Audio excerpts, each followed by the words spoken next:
আচ্ছা চলেন আজকে আমাদের টাস্ক 1 এর ক্লাস আমরা ব্যান্ড স্ক্রিপ্টটা দেখে পুরোপুরি বোঝার চেষ্টা করব। ব্যান্ড স্ক্রিপ্টটা খুবই ইম্পর্ট্যান্ট, ঠিক আছে? It's really important. আর একটা কথা বলি, আপনারা জেনে রাখেন এইটা এক টাস্ক 1টা মানে খুব যে ইম্পর্ট্যান্ট কিছু এরকম না। টাস্ক 1টা খুব যে ইম্পর্ট্যান্ট কিছু এরকম না। আপনাদের জাস্ট এটা ক্রাইটেরিয়াটা ফিল আপ করা লাগবে, বাস করতে হবে, দ্যাটস ইট। আপনারা ফুললি একটা টাস্ক 1 একটা লিখবেন, লিখতে হবে এটা আমাদেরকে দুইটা টাস্ক 1 এবং টাস্ক 2 লিখতে হবে, দ্যাটস ইট। আমাদের লিখতে হবে, এর বাইরে কোনো কিছু না। আমরা অনেকেই অনেক বদার হয়ে অনেকে টেনশনে থাকি, অনেক কিছুই ডিসিশন নেই, ভুল ডিসিশন। আমি যদি আপনাকে বলি একটু একটু খেয়াল করে দেখেন যে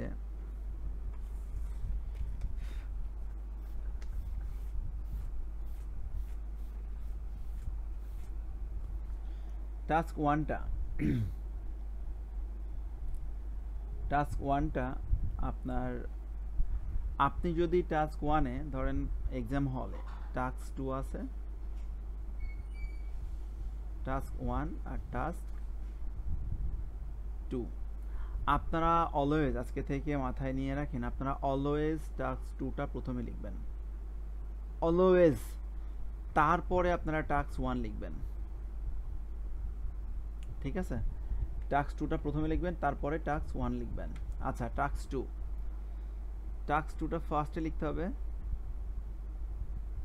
টাস্ক 2টা লিখতে হবে সেকেন্ডে।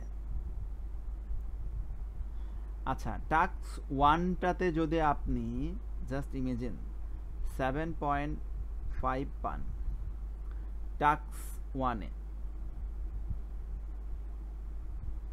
টাস্ক 2তে যদি আপনি 6 পান, আপনার ওভারঅল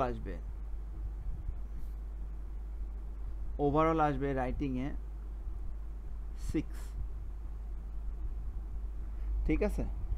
এবার দেখেন একটা বিষয়, টাস্ক 1-এ যদি আপনি 8 পান, টাস্ক 2তে যদি আপনি 6 পান, আপনার ওভারঅল আসবে 6.5। তো খেয়াল করে দেখেন, টাস্ক 1-এ আপনাকে 0.5 অ্যাড করার জন্য লাগতেছে 8 পাওয়া লাগবে, যেটা টু বি অনেস্ট খুব ডিফিকাল্ট। 8 পাওয়া লাগবে, যেটা ডিফিকাল্ট। টাস্ক 2তে আপনি 6 পাচ্ছেন, আপনার 0.5 অ্যাড হচ্ছে এখানে, টাস্ক 1-এর থেকে 5 অ্যাড হচ্ছে 0.5। কিন্তু আপনি দেখেন খেয়াল করে, টাস্ক 1-এ আপনি পেয়েছেন ধরেন 7, টাস্ক 2তে আপনি পেয়েছেন 6.5, তাহলে আপনার ওভারঅল আসতেছে 6.5। তো আপনি কেন টাস্ক 1-এ বেশি বদার হবেন, বেশি সময় ব্যয় করবেন কেন? আপনার টাস্ক 1টা সিম্পলি লিখতে হবে, বাস লিখে আসবেন।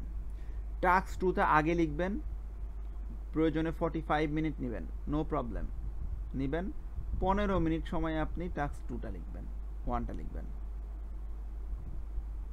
টাস্ক 2টা আপনি 45 মিনিট নিলেন, তাহলে আপনার 15 মিনিট বলতে আপনার যদি 40 মিনিট এখানে নেন, সব থেকে বেস্ট হয় 40 মিনিট এবং 15 মিনিট।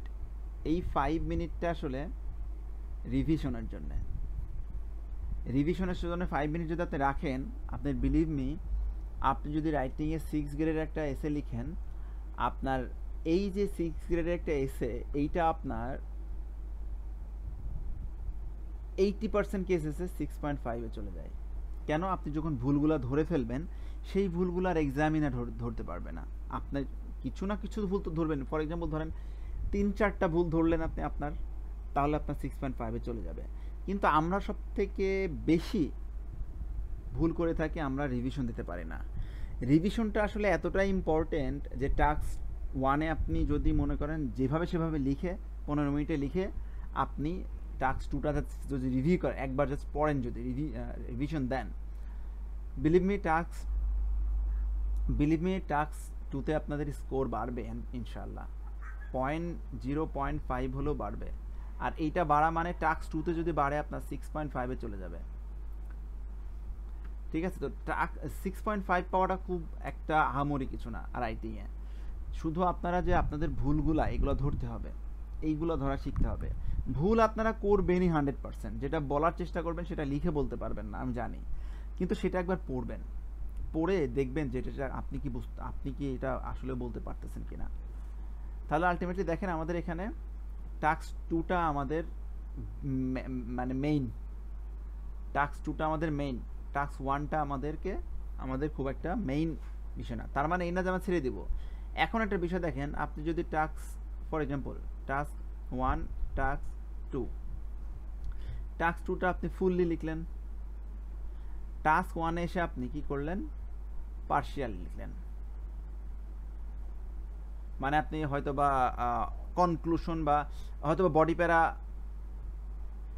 প্যারা 2টা আপনি বাদ দিছেন, তাহলে কি হবে আলটিমেটলি আপনার ওভারঅল 0.5 কমে যাবে, মাইনাস হবে ওভারঅলের থেকে। আপনি যেভাবে লিখেন ওভারঅলের থেকে আগে আপনার 0.5 কমে যাবে। আপনি যদি রাইটিংয়ে 6 পান, আপনি 5.5 পাবেন, কারণ আপনি ফুলফিল করতে পারেন নাই। মেইন বিষয়টা হলো আপনার টাস্ক 1 টাস্ক 2 ফুলফিল করতে হবে, তারপরে আপনার সেটা ইভ্যালুয়েশনে আসে যে টাস্ক 1 আপনি কি লিখলেন। তো মোস্ট ইম্পর্টেন্ট এটা যে টাস্ক 2টা আমাকে শেষ করতে হবে 40 মিনিটে, টাস্ক 1টা আমাকে শেষ করতে হবে 15 মিনিটে, বাকি 5 মিনিটস আমার রিভিশনে দিতে হবে টাস্ক 2টা। খুবই ইম্পর্টেন্ট একটা বিষয়, ঠিক আছে? আচ্ছা, আপনারা কি বুঝতে পারছেন সবাই? না বুঝতে পারলে একটু প্রশ্ন করেন। তাহলে টাস্ক 2টা কতটা ইম্পর্টেন্ট বুঝতে পারছেন আপনারা? হ্যালো, জি ভাই, জি ভাই। তাহলে টাস্ক 2টাতে আপনারা বেশি ফোকাস করবেন। পরীক্ষার হলে যে আগে টাস্ক 2 লিখবেন, তারপরে টাস্ক 1 লিখবেন। আপনি যদি মনে করেন যে আপনি টাস্ক 1টা 15 মিনিটে লিখে ফেলতে পারবেন, তাহলে টাস্ক 1টা লিখেন, সমস্যা নেই। তারপরে টাস্ক 2 লিখেন, কোনো সমস্যা নেই। আচ্ছা, এখন আমরা ব্যান্ড ডেসক্রিপ্টরটা ফলো করব। এখানে কি বলতেছে আমরা জাস্ট একটু চেষ্টা করব ফোকাস করা।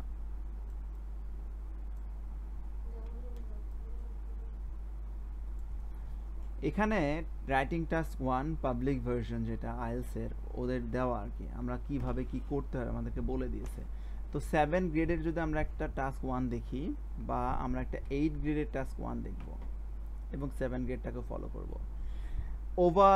কভার্স অল রিকোয়ারমেন্টস, এটা খুব ইম্পর্টেন্ট। অল রিকোয়ারমেন্টস আছে, প্রত্যেকটা রিকোয়ারমেন্টস কভার করতে হবে, প্রত্যেকটা requirements of the task sufficiently, খুবই ভালোভাবে রিকোয়ারমেন্টটা কভার করতে হবে। এখন আমরা যদি 7-এ যাই, দেখেন covers all requirements, cover the requirements 7 পর্যন্ত রিকোয়ারমেন্টস কভার করতে হবে। অল রিকোয়ারমেন্টস না কভার করলেও আপনার হবে কিছু কভার, দেখা যাচ্ছে রিকোয়ারমেন্ট 2-1টা মিস হতে পারে। 7-এর গ্রেডে চলে আসি, আমরা টাস্ক খুব ভালোভাবে লিখি, 7 পাই মনে করেন, 7 পেলেন আপনি টাস্ক 1-এ, আপনি টাস্ক 2-তে 5.5 পেলেন, আলটিমেটলি আসলে 5.5-ই চলে আসলো রাইটিং টাস্ক 2-তে, ওভারঅলে রাইটিংয়ে। তো সেই ক্ষেত্রে 7 পান আর 7.5 পান আর 6 পান আর 7 আপনার হলো 6.5 পান, doesn't matter.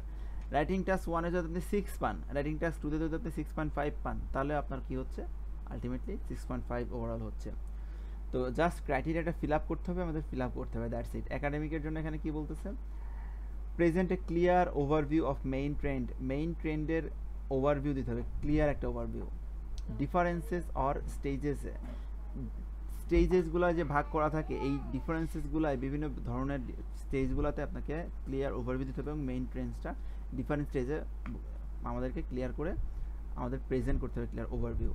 Clearly present and highlights কি ফিচার্সগুলো ক্লিয়ারলি প্রেজেন্ট করতে হবে এবং কি ফিচারগুলোকে হাইলাইট করতে হবে। কি ফিচারগুলোকে কাকে বলে, এখন এখানে দেখেন একটা লাইন গ্রাফ আছে, কি ফিচারগুলো কি ফিচারগুলো হলো যে এইগুলো হলো কি ফিচার, এগুলাকে হাইলাইট করতে হবে।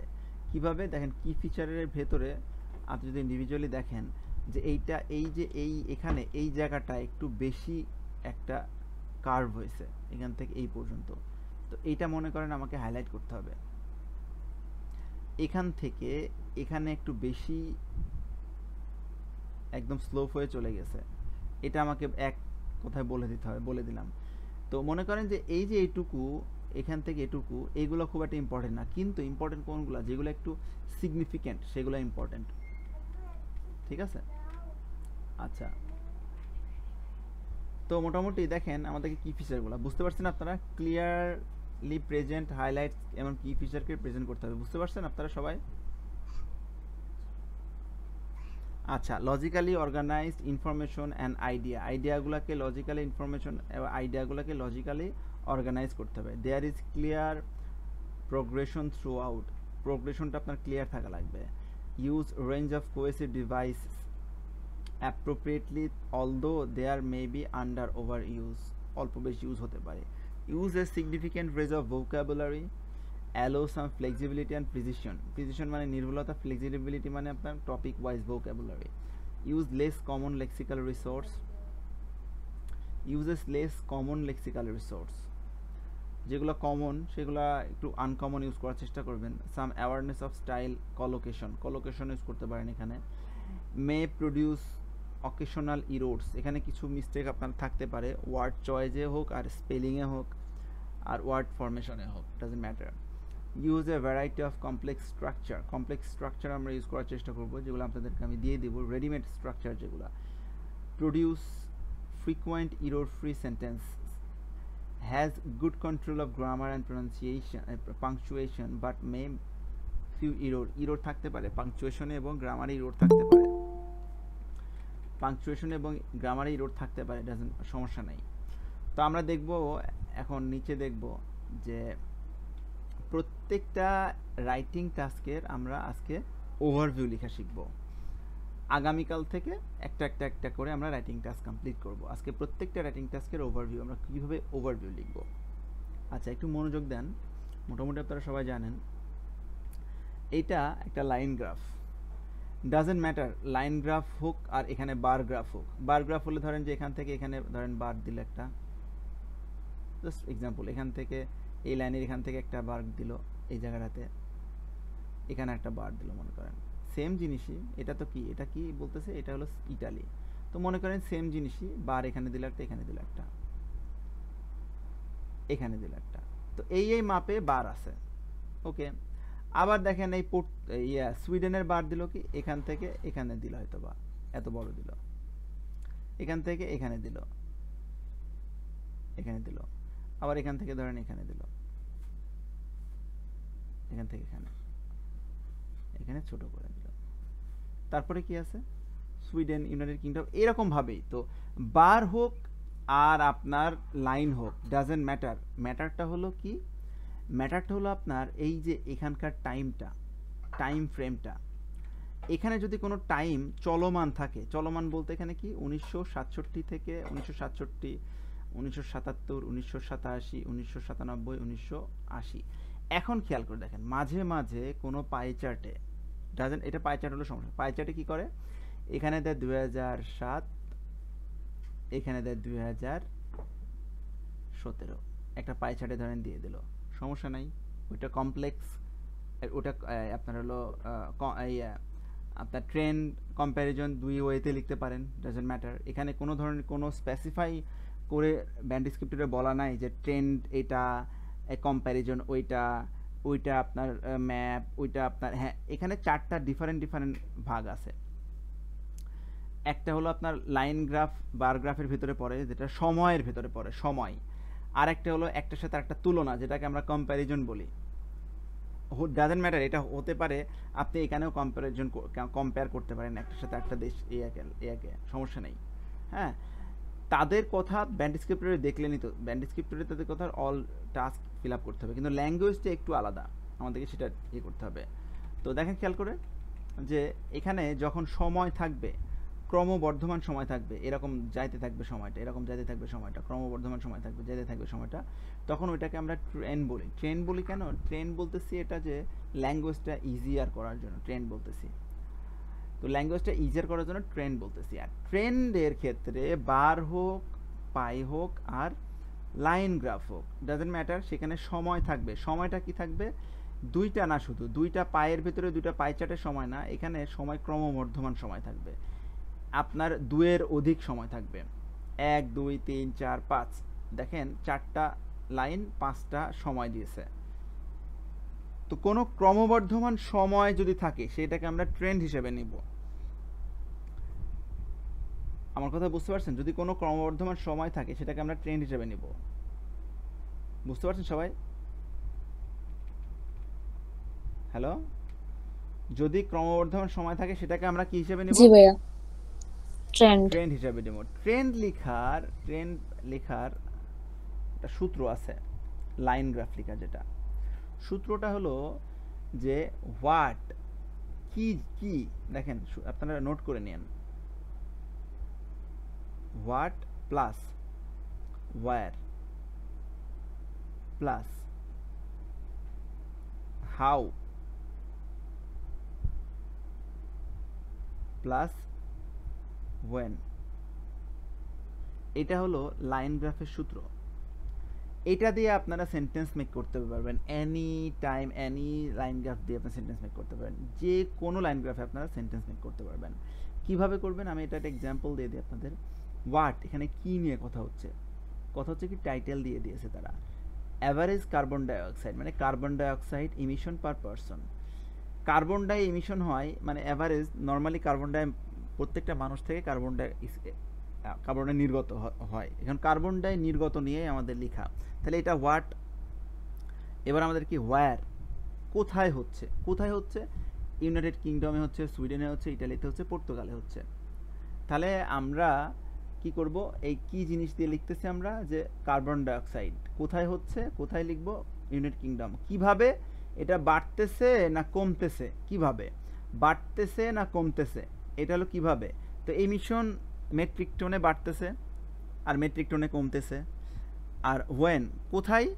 এই যে 1967, 1968, 1987, 1967, 77, 87, 97, 7, এই সময়টাতে। তাহলে সূত্রটা কি? এই ওয়াট মিন, অ্যাভারেজের synonym mean, carbon dioxide outflow per head, outflow মানে আপনার হলো emission per person per head, synonym করলাম আপনারা।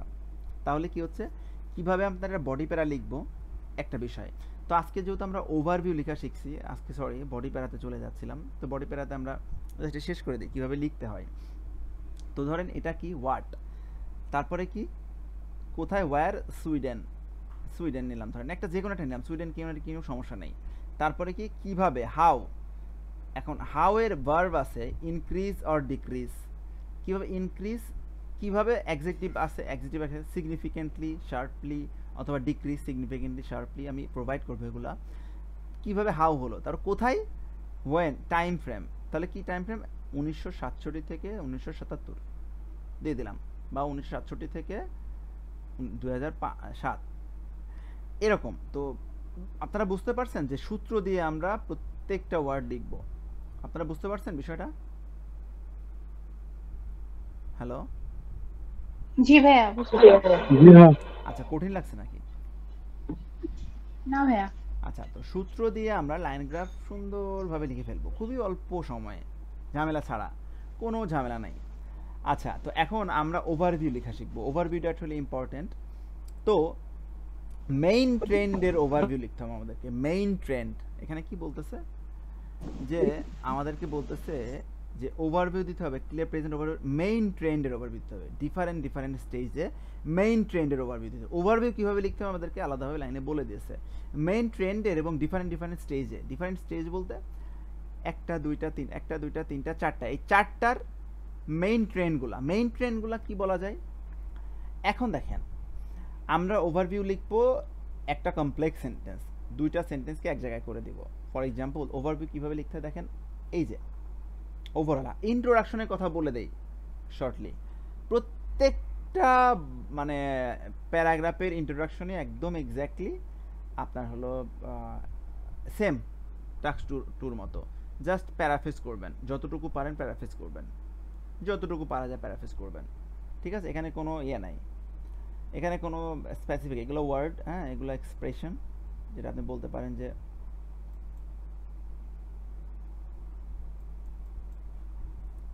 ওকে দাঁড়ান এক মিনিট, এগুলো হলো ওয়ার্ড যেটা আপনারা বলতে পারেন যে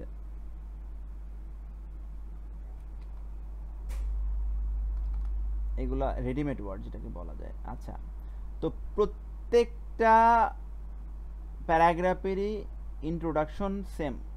ইন্ট্রোডাকশনটা কি? ধরেন দ্য গ্রাফ বিলো শো, এখন দ্য প্রোভাইডেড গ্রাফ আমরা দিলাম, ধরেন প্রোভাইডেড, আমি এগুলারই আপনাদেরকে প্রোভাইড করব, ঠিক আছে? দ্য প্রোভাইডেড লাইন গ্রাফ শোর কি আমরা দিতে পারি illustrate, the provided line graph illustrate mean, অ্যাভারেজের সিনোনিম মিন, অথবা আমরা জানলাম না অ্যাভারেজ কার্বন ডাইঅক্সাইড, এটা একটা প্রপার নাউন, এটার সিনোনিম করা যাবে না, যায় না। অ্যাভারেজ কার্বন ডাইঅক্সাইড ইমিশনের সিনোনিম, ইমিশন একটা ভার্ব, সিনোনিম করা যায়। ইমিশন মানে আপনার এমিট, এটার একটা এমিশনের ইয়ে করতে পারি, আউটথ্রো, তারপর আপনার রিলিজ দিতে পারি। স্প্রেড হবে না ভাইয়া? হ্যাঁ, স্প্রেড না, স্প্রেড হয় না, Spread. স্প্রেড হয় না। রিলিজ যেটা হলো বের হয়, স্প্রেড বের হওয়া বলা নাই, স্প্রেড হলো বের করা, অটোমেটিক বের হয় না স্প্রেড। কোনো কিছুকে মানে বের করলে, মানে যেটাকে একটা প্রেসার দিয়ে বা কাজ দিয়ে বের করলে সেটা বের হয়। আর ইমিশন মানে মানে বের হয় আর কি। যাই হোক, স্প্রেড পার পারসন দিলে এখানে আবার যে ছিটায় যায়, প্রত্যেক মানুষের থেকে ছিটায় যায় না, এরকম না। ইমিশন মানে রিলিজ হয়, এখানে রিলিজ দিতে পারি, আউটফ্লো দিতে পারি, রিলিজ পার হেড দিতে পারি। Head in the United kingdom, Sweden, Italy, Portugal, between, এখন বিটুইনের ব্যবহার দেখেন, বিটুইন যদি আপনি দেন তাহলে সালের মাঝখানে অ্যান্ডের ব্যবহার হবে, যদি ফ্রম দেন তাহলে টু হবে, তাহলে এখানে বিটুইন আছে, ফ্রম দেন, ফ্রম এত সাল টু এত সাল। তাহলে খেয়াল করে দেখেন যে সেম, সব কিছু সেম, যে কয়টা ওয়ার্ড পারবেন চেঞ্জ করে দেবেন। এখানে কিন্তু আপনার কোনো জাজমেন্ট, এখানে কিন্তু আপনার কোনো মার্ক, মানে আপনি মনে করছেন এখানে যে আপনার এই সেম জিনিস যদি তুলে দেন 2-3টা ওয়ার্ড ইউজ করলে হবে, এখান থেকে আপনার কোনো মার্ক নেওয়া লাগবে না। আপনি যদি ইন্ট্রোডাকশনে 2-3 মিনিট লস করেন টাইম, বিলিভ মি, টোটালটা এই 2-3 মিনিটই ওয়েস্টেড, কারণ আপনার ওভারঅল থেকে তারা মার্ক দেওয়া শুরু করবে। তা আপনি একটা ইন্ট্রোডাকশন লিখবেন যেভাবে আছে সেভাবে, প্রথমটা লিখবেন জাস্ট প্রোভাইডেড লাইন গ্রাফ হোক, প্রোভাইডেড পাই চার্ট হোক, প্রোভাইডেড ম্যাপ হোক, প্রোভাইডেড, তারপর দেখবেন প্রোভাইডেড লাইন গ্রাফ হোক, প্রোভাইডেড পাই চার্ট হোক, প্রোভাইডেড ম্যাপ হোক, প্রোভাইডেড আপনার ইয়ে হোক, আপনার হলো প্রসেস হোক। The provided line graph illustrates, দেখুন লাইন গ্রাফের জন্য আমি স্পেসিফিক ওয়ার্ড বলে দিয়েছি, ইলাস্ট্রেট ইউজ করবেন। তারপর আপনার হলো কম্প্যারিজনের কম্পেয়ার ইউজ করবেন, প্রোভাইডেড পাই চার্ট, কম্পেয়ার, এভাবে ইউজ করবেন। ভার্বটা ইউজ করবেন, এটা ভার্ব, যেরকম এখানে শোসটা ভার্ব আছে, এটা সিনোনিম ইউজ করবেন। আপনারা নোট করে নেন, হ্যাঁ, আমি বিলিভ আপনারা নোট না করলে কখনোই এগুলো মনে রাখতে পারবেন না, ঠিক আছে? আর আপনারা রেকর্ডিং ক্লাসও দেখেন না খুব একটা, তো রেকর্ডিং ক্লাস দেখে কোথায় বলেছি আমি কি, আপনারা খুঁজতে খুঁজতে বিরক্তি লেগে যাবে। তো আপনারা, যেটা আমি সব থেকে বেটার হয় নোট করেন। তো দ্য প্রোভাইডেড বিলো তো দেখা যাবে না, আমরা তো আর বিলোতে কোনো কিছু ম্যাপ লিখতেছি না, তো দেওয়া যাবে না। The provided line graph illustrate, ট্রেন্ডের জন্য ইলাস্ট্রেট, কম্প্যারিজনের জন্য কম্পেয়ার, প্রসেসের জন্য আপনার হলো ডেমনস্ট্রেট, প্রসেসের জন্য ডেমনস্ট্রেট, আর আপনার ম্যাপের জন্য ডেপিক্টস। তো এই 4টা ভার্ব লিখবেন, এনাফ, আপনাদের বেশি শিখে লাভ নাই, 4টায় আসবে, 4টা যে ওখানে কি এস দেওয়া লাগবে? কোথায়? লাইন গ্রাফ নাকি গ্রাফ দিলে হবে? এখন লাইন যেহেতু একটা গ্রাফ আছে, গ্রাফটা কি লাইন গ্রাফ, সাবজেক্টটা সিঙ্গুলার ফর্মে আছে, তো আপনাকে ভার্বটা সিঙ্গুলার করতে হলে এস দেওয়া লাগবে, ইলাস্ট্রেটস, তাই না? আপনি যদি শুধু ইলাস্ট্রেট লেখেন তাহলে তো সেটা প্লুরাল ভার্ব হয়ে যাবে। ভার্বকে আমরা সিঙ্গুলার করি কিভাবে? এস যুক্ত করে সিঙ্গুলার করি। সাবজেক্ট সিঙ্গুলার হলে ভার্বটা সিঙ্গুলার করতে হলে আমরা এস যুক্ত করে সিঙ্গুলার করি। আর সাবজেক্ট যদি প্লুরাল হয়, ভার্বকে আমরা ভার্বের সাথে এস যুক্ত করি না, কারণ ভার্ব এস ছাড়া প্লুরাল। আমার কথা বুঝতে পারছেন? এটাকেই বলে সাবজেক্ট ভার্ব এগ্রিমেন্ট। শুনতে একটু খুবই লাগে, নামি দামি লাগে, সাবজেক্ট ভার্ব এগ্রিমেন্ট, ওরে বাবা সাবজেক্ট ভার্ব এগ্রিমেন্ট এরকম, কিন্তু এই সিম্পল একটা বিষয়। সাবজেক্ট সিঙ্গুলার হলে ভার্ব সিঙ্গুলার, সাবজেক্ট প্লুরাল হলে ভার্ব প্লুরাল, এই সিম্পল একটা বিষয় সাবজেক্ট ভার্ব এগ্রিমেন্ট। অন্যান্য সবাই হয়তো বা আপনাকে এইটা নিয়েই আলাদা ক্লাস নিয়ে বক বক করে সেই রকম আপনাকে শোনাবে যে সাবজেক্ট ভার্ব এগ্রিমেন্ট সম্পর্কে শিখাবো, এই সেই গ্রামারের পার্টের ভিতরে পড়ে। সিম্পল একটা বিষয়, সিম্পল বিষয়ে তো সময় দেওয়া যাবে না। আপনাদের সময় আছে নাকি? আমাদের সময় আছে নাকি? নাই। আচ্ছা, তো জাস্ট ইন্ট্রোডাকশনটা যতটুকু পারবেন সেম রেখে আপনারা ভার্ব চেঞ্জ করার চেষ্টা করবেন, না পারলে সমস্যা নাই, যতটুকু পারবেন সেটুকু লিখবেন। তারপর ওভারঅল কিভাবে লিখতে হবে, একটা লাইন গ্রাফের ওভারঅল লিখবেন, প্রত্যেকটা লাইন গ্রাফে সেম। 4টা লাইন থাকলে 2টা ভাগ করে নেবেন, 5টা থাকলে 3টা 2টা ভাগ করে নেবেন, 6টা থাকলে 3টা ভাগ করে নেবেন, 3টা থাকলে 2টা 1টা ভাগ করে নেবেন, 2টা থাকলে আলাদা আলাদা 2টা একটা করে লিখে নেবেন। আমার কথা বুঝতে পারছেন সবাই? তাহলে এখানে আছে 4টার ভেতরে আমরা গ্র্যাজুয়ালি লিখবো না, আমরা লিখবো কি, আমরা United kingdom, Sweden, Italy, Portugal এইভাবে লিখবো না। আমরা লিখবো কি, সুইডেনের সাথে পর্তুগাল দিব, আর ইউনাইটেড কিংডমের সাথে ইটালি দিব। কেন? এটা সাফল্য লিখবো, আমরা একটু র্যান্ডমলি লিখবো, যেন গ্র্যাজুয়ালি আমরা দিব না। এখানে গ্র্যাজুয়ালি দেওয়া আছে, এখানে আমরা গ্র্যাজুয়ালি লিখবো না। তাহলে আমরা কি করব, যে overall as the graph shows in Italy and Portugal, তাহলে আমরা কি লিখলাম, ইটালি পর্তুগাল এক জায়গায় করে দিছি, আর ইউনাইটেড কিংডম আর সুইডেন এক জায়গায় করে দিছি। তো আমরা কি করবো, এভাবে লিখতে পারবো, কিন্তু এভাবে যদি আপনি লিখেন এই 2টা করে দেন, তাহলে আপনাকে পরেরটা লিখতে হবে, ইটালি পর্তুগাল আগে লিখতে হবে এবং ইউনাইটেড কিংডম আর সুইডেন পরে লিখতে হবে। কেন? প্রথম থেকে আমরা লিখবো না, আমরা একটু করে লিখবো, চেঞ্জ করে লিখবো, প্রথম থেকে আমরা লিখবো না। এর পেছনে কারণ যদি বলেন ভাইয়া কেন, হ্যাঁ আমরা লিখবো না, আপনি জাস্ট এটা মনে করেন লিখবো না, কারণ প্রথম থেকে লিখলে এইভাবে লিখে ফেললে আসলে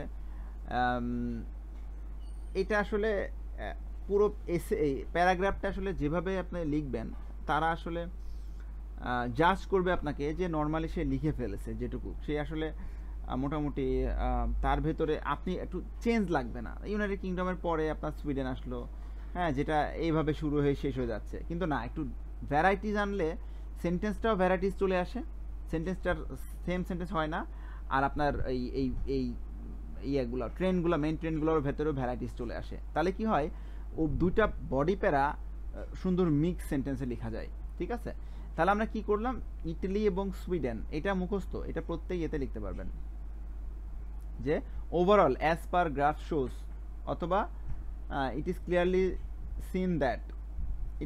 সিন দ্যাট, অথবা as per graph shows in Italy and Portugal CO2 emission per head, একই সেম জিনিস, per head increase significantly increase হয়েছে। তাহলে ইটালি এবং পর্তুগাল, কোনটা ইটালি, এটা ইটালি, এবং এইটা ইটালি, এবং এটা পর্তুগাল। সিগনিফিকেন্ট বলতে কোনো কিছু যদি বেশি পরিমাণে হয় সেটাকে আমরা সিগনিফিকেন্ট বলি, কোনো কিছু যদি মিডিয়াম পর্যায়ে হয় সেটাকে আমরা মডারেট বলি, কোনো কিছু যদি লোয়ার হয়, খুব কম হয়, সেটাকে আমরা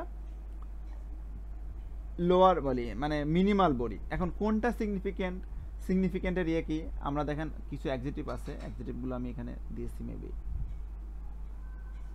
আচ্ছা অ্যাডজেক্টিভ আমি দিয়ে দেবো, এখানে লিখে দেবো আপনাদেরকে, আমি দিয়ে দিচ্ছি অ্যাডজেক্টিভগুলো, এখানে লেখা হয় নাই। আচ্ছা, এই যে ইনক্রিজ, ডিক্রিজ, কিভাবে কোনটার সাথে আমি এটা লিখে দেবো বোঝা, এখন আমি ম্যানুয়ালি বোঝাই দিচ্ছি। হ্যাঁ, ধরেন এখানে আপনারা জাস্ট খাতায় লিখে নেবেন, আমার খাতায় এভাবে আছে, নোট করা ছিল। এইটা ধরেন এই মাপে আপনার ধরেন যে এই মাপের ভেতরে,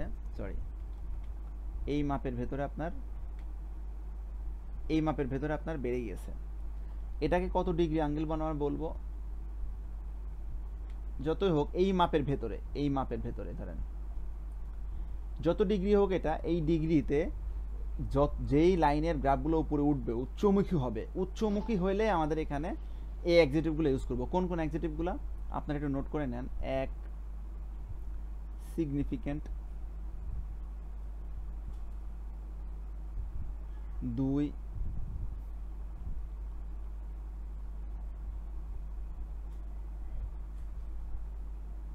dramatic, 3 significant exponentially,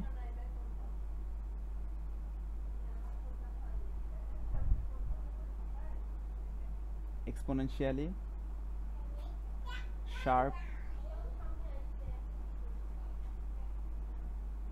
steep,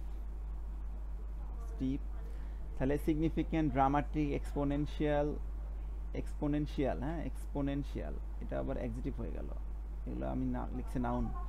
sharp, steep, তারপরে আপনার আছে হলো রিমার্কেবল, এক্স্যাক্টলি রিমার্কেবল। তো এই যে ছয়টা অ্যাডজেক্টিভ, এই অ্যাঙ্গেলে যদি কোনো গ্রাফ, কোনো লাইন যায় তাহলে লিখবো এই যে এই অ্যাঙ্গেলে, এক কথায় এই যে এই অ্যাঙ্গেলগুলোতে গেলে আমরা লিখবো। আচ্ছা, এখন দেখা যাচ্ছে কোনো কিছু এই মাপে গিয়েছে, এই মাপে উঠেছে। এখন কোনো গ্রাফে শুধুমাত্র এই উচ্চ মাপে নাই, এই অ্যাঙ্গেলে নাই, তার মানে এই না যে আপনি পারবেন। ধরেন এই অ্যাঙ্গেলে কোনো গ্রাফে নাই, কোনো লাইন নাই এই অ্যাঙ্গেলে, তাহলে আপনারা এই অ্যাঙ্গেলে পাইলেন, তাহলে কি করবেন, এটাকে আপনারা সবথেকে বেশি হিসেবে, ওই গ্রাফের জন্য এটা সবথেকে বেশি, ওই গ্রাফের জন্য এটাকে সবথেকে বেশি হিসেবে নেবেন, ডিপেন্ড করবে গ্রাফের অনুযায়ী। ধরেন একটা গ্রাফে এরকম লাইন আছে, একটা গ্রাফে ধরেন এরকম এরকম এরকম এরকম আছে, আরেকটা গ্রাফে আছে কি এইরকম আছে, সরি ধরেন এইরকম ভাবে একটা গ্রাফে গেল, এরকম ভাবে একটা গ্রাফ গেল, আরেকটা গ্রাফে আছে কি এরকম এসে এরকম চলে গেল, আরেকটা গ্রাফে আছে কি এরকম লোয়ারে চলে গেল। তাহলে এটাকে আপনারা সিগনিফিকেন্ট লিখতে হবে, এটাকে এক্সপোনেনশিয়াল সিগনিফিকেন্ট যেটাতে পারেন দিবেন, এটাতে আপনারা মডারেট, হ্যাঁ তারপরে আপনার হলো মডারেট, এরও কিছু অ্যাডজেক্টিভ আছে, মডারেট আছে, তারপর আপনার হলো এটার আছে মিনিমাল, মার্জিনাল, লো, ঠিক আছে। তো অ্যাডজেক্টিভগুলো আপনারা খাতায় লিখে নেন, ঠিক আছে। আমি অ্যাডজেক্টিভগুলো আপনাদেরকে প্রোভাইড করতেছি, আপনারা খাতায় লিখে নেন কি কি অ্যাডজেক্টিভ আপনারা লিখবেন। প্রথমটা লিখেছেন সবাই? জি ভাইয়া। প্রথমগুলো সব লিখেছেন না?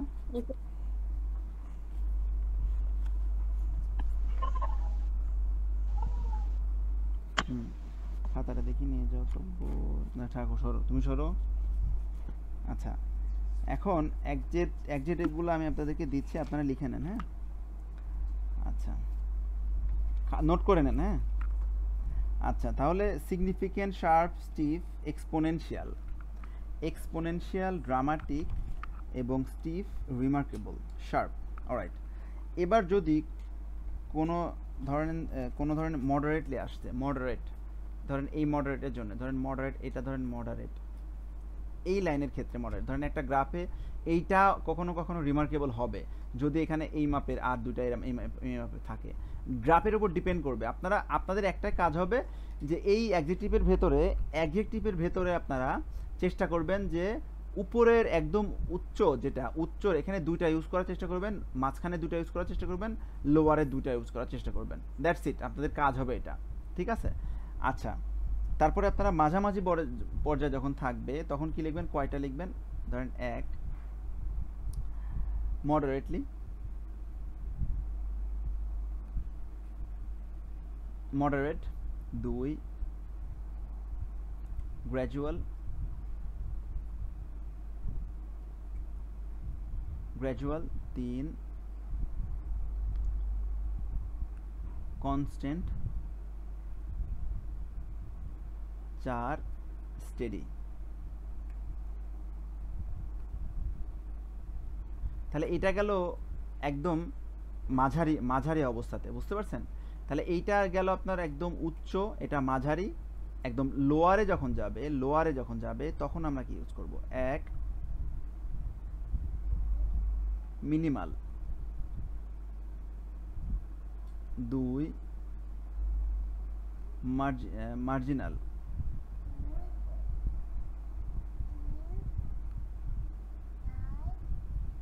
3 স্লাইড,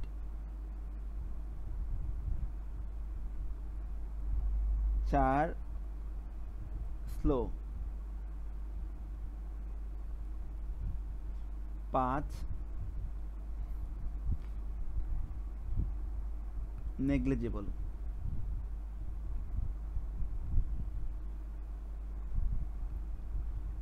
এই হলো আপনার অ্যাডজেক্টিভের, এর বেশি আর আপনার লাগবে না, এর বেশি লাগবে না। এখন কখনো কখনো আপনারা এমন পাবেন, দেখা যাচ্ছে এখানে এটা উঠে গেছে, এটা নেমে গেছে, এইখানে সমান হয়েছে, আবার এখানে নেমে গেছে, এখানে উঠে গেছে, আবার কখনো কখনো সমানভাবে উঠছে, আবার উঠছে, এভাবে নেমে এখানে শেষ।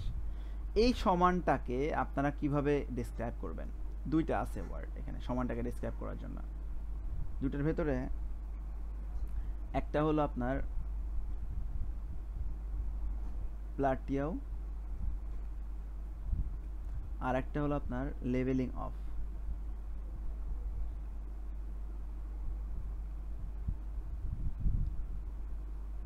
লেভেলিং অফ এই দুইটা অথবা stable, remain stable, remain unchanged. Remain stable, remain unchanged,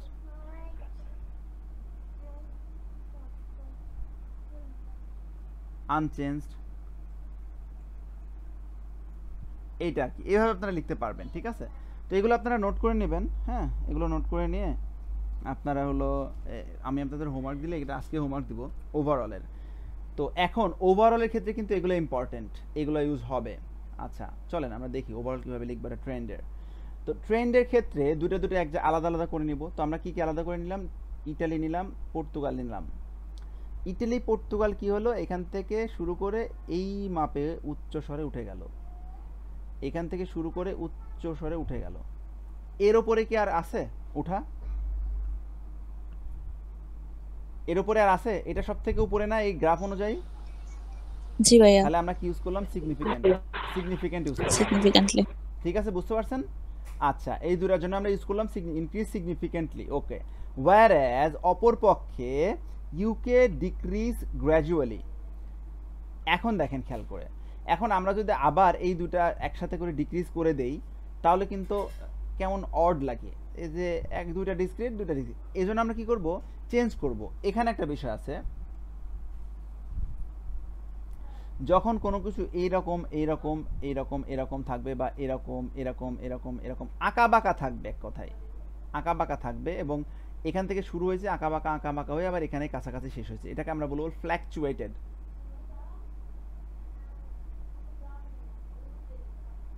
ফ্ল্যাকচুয়েটেড, বুঝতে পারছেন?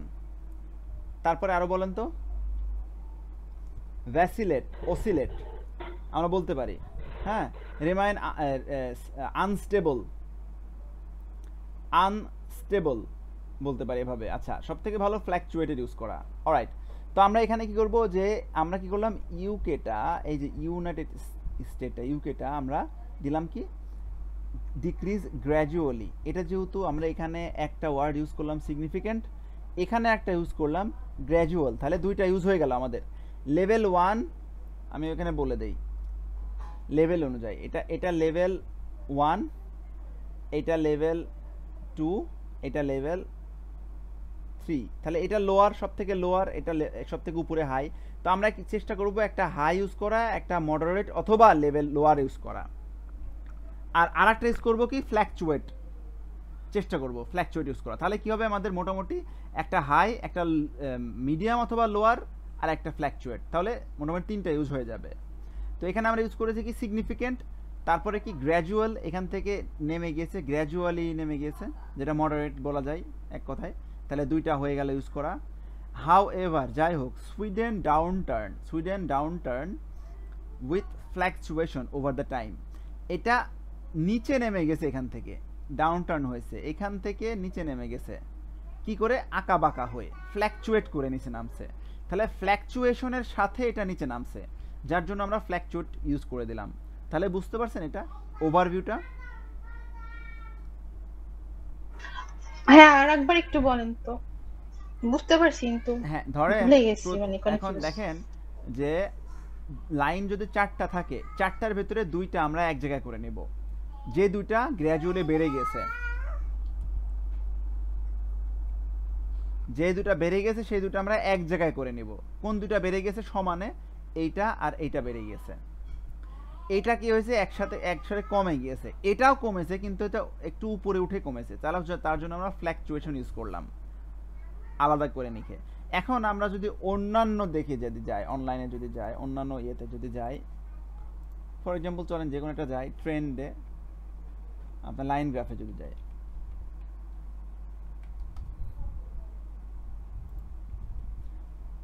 এখানে অনেক লাইন গ্রাফ আছে। অ্যান্ড ফর এক্সাম্পল ধরেন এটা প্রথমে আছে, যাই হোক এইটাতেই আমরা দেখলাম। এখন এইটার ক্ষেত্রে এখানে দেখেন, দেখতে পাচ্ছেন মাউস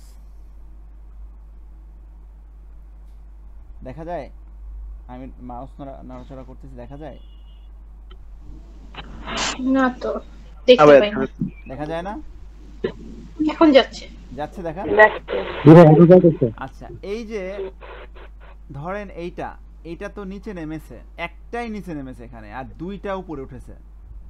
তাহলে এখানে আমরা কি লিখবো, আমরা দুইটা সিগনিফিকেন্টলি ইনক্রিজ হয়েছে এই দুইটা, আর একটা নিচে নামছে, ফ্ল্যাকচুয়েশনের সাথে নিচে নামছে, দ্যাটস ইট। আচ্ছা এখানে দেখেন এটা একটা ক্যামব্রিজের, তো এখানে কি বলতেছে, এখানে দেখেন আপনার দুইটা ইনক্রিজ হয়েছে, একই সাথে দুটো ইনক্রিজ হয়েছে। এখন দুইটা সিগনিফিকেন্টলি ইনক্রিজ হয়েছে আর একটা গ্র্যাজুয়ালি ডিক্রিজ হয়েছে। সবসময় যে ফ্ল্যাকচুয়েশন ইউজ করবেন এরকম না, এটা কিন্তু ওরকম ফ্ল্যাকচুয়েশন না, যেখান থেকে শুরু হয়েছে ওইটার উপরে উঠে অথবা নিচে নামে উপরে উঠলে সেটাকে ফ্ল্যাকচুয়েশন আমরা ইউজ করতে পারি, অলওয়েজ ইউজ করবো এরকম না। যেরকম এখানে যদি আমরা ফ্ল্যাকচুয়েশন ইউজ করতে যাই এটা করতে পারবো, কিন্তু আসলে অ্যাকচুয়ালি ফ্ল্যাকচুয়েশন ইউজ না করেও হবে আর কি। তো আপনার এখানে একটা ইনক্রিজ হয়েছে সিগনিফিকেন্টলি, একটা ইনক্রিজ আবার বললেন একটা ফ্ল্যাকচুয়েশনের সাথে ইনক্রিজ হয়েছে, না বলে কি হয় দুইটা সব থেকে শর্ট করে লিখতে হবে ওভারভিউটা, যত পারা যায় শর্ট করে। তো আমরা কি করব, দুইটা ইনক্রিজ হয়েছে সিগনিফিকেন্টলি আর একটা ডাউন টার্ন হয়েছে গ্র্যাজুয়ালি একটা ডাউন টার্ন হয়েছে, দ্যাটস ইট। আচ্ছা এখানে দেখেন এটা একটা বিষয়, তো এটা আমরা কি লিখবো, একটা সিগনিফিকেন্টলি ইনক্রিজ হয়েছে আর এই দুইটা ফ্ল্যাকচুয়েট করছে, দ্যাটস ইট। এক্স্যাক্টলি আপনি এটা লিখতে গেলে সমস্যা আছে, এটা ইনক্রিজ হয়েছে কিন্তু এখন এটা কিন্তু আর ইনক্রিজ হয় নাই, এটা আপনি বলতে পারেন ফ্ল্যাকচুয়েশন করে ইনক্রিজ হয়েছে, কিন্তু এটা আপনি বলতে পারছেন না ফ্ল্যাকচুয়েশন করে ইনক্রিজ হয়েছে, ফ্ল্যাকচুয়েশন দরকার নাই। আপনি এটা দুইটা কি হয়েছে, আপনি এটা বলেন সিগনিফিকেন্টলি ইনক্রিজ হয়েছে আর দুটো ফ্ল্যাকচুয়েট করেছে, মানে এই দুটা কমা বাড়া করেছে, ফ্ল্যাকচুয়েট যেটা বলে, এই দুটো ফ্ল্যাকচুয়েট করেছে, দ্যাটস ইট। এইটা একটা ক্যামব্রিজের, এটা দেখেন দুটো আলাদা করে নিলাম। ধরেন এখন রেল আর পাইপলাইন আলাদা করে নিলাম। রেল কোনটা, রেল এইটা, রেল হলো এইটা, হ্যাঁ। পাইপলাইন কোনটা, এইটা। তো এই যে এই দুইটা আপনার বলা যায় যে এই রেলটা ফ্ল্যাকচুয়েট করেছে। তো আমরা কি করব, বলবো যে আপনার হলো, হ্যাঁ আমরা বলবো কি যে ধরেন যে একটা ফ্ল্যাকচুয়েশন লিখবো, এটা হলো প্রপার ফ্ল্যাকচুয়েশন, কি যেখান থেকে শুরু হয়েছে এখানে শেষ হয়েছে, মাঝখানে আপ ডাউন করেছে, প্রপার ফ্ল্যাকচুয়েশন বলে এটাকে। আর এটা আপনার ফ্ল্যাকচুয়েশনের সাথে ইনক্রিজ হয়েছে, এটা ফ্ল্যাকচুয়েশনের সাথে ইনক্রিজ হয়েছে। ফ্ল্যাকচুয়েশন আমরা একটাতে লিখবো, বাকি দুটোতে আমরা ইনক্রিজ লিখবো। আলটিমেটলি মানে ওভারঅল ইনক্রিজ হয়েছে এটা একটু হলেও, এটাও ইনক্রিজ হয়েছে। তাহলে আমরা কি লিখবো যে আপনার একটাও ডিক্রিজ হয় নাই। তো আমরা কি লিখবো যে শুধু রেলটা আপনারা তিনটা লিখবো, যে রোড, ওয়াটার, পাইপলাইন ইনক্রিজ হয়েছে গ্র্যাজুয়ালি, যেহেতু এটা সিগনিফিকেন্ট ইউজ করতে পারছি না, একদম হয় নাই, গ্র্যাজুয়ালি হয়েছে, গ্র্যাজুয়ালি করলে এনাফ, গ্র্যাজুয়ালি ইনক্রিজ হয়েছে। আর রেলটা ফ্ল্যাকচুয়েট করেছে ওভার দ্য টাইম। বুঝতে পারছেন আমার কথা, রেলটা ফ্ল্যাকচুয়েট করেছে ওভার দ্য টাইম, বুঝতে পারছেন বিষয়টা, বুঝতে পারছেন? আচ্ছা এবার দেখেন এটাতে কয়টা আছে, বাবা এটাতে 6টা। তো আমরা কি করব, আমরা মোটামুটি এই তিনটা কি করব, remain almost unstable, unchanged, remain almost unchanged, এই তিনটা এক জায়গায় করে বলে দেব।